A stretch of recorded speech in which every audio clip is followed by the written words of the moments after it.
News from the field.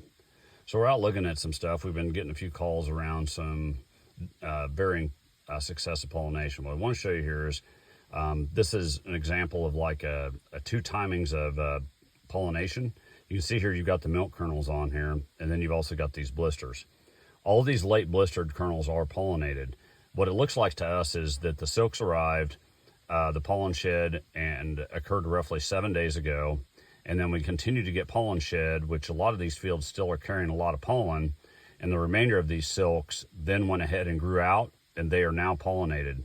So this pollination is actually extraordinarily successful. It looks a little funny, but this is, we've seen this before. And it usually happens when we get a little bit of uneven timing, thinking about a little bit of anhydrous burn, a little bit of heavy trash, light trash, a little bit of shallow kernel, deep kernel because of the dry soils. Our fertility looks pretty good in these fields, but there is a decent amount of variation there. So I just want to show this to you.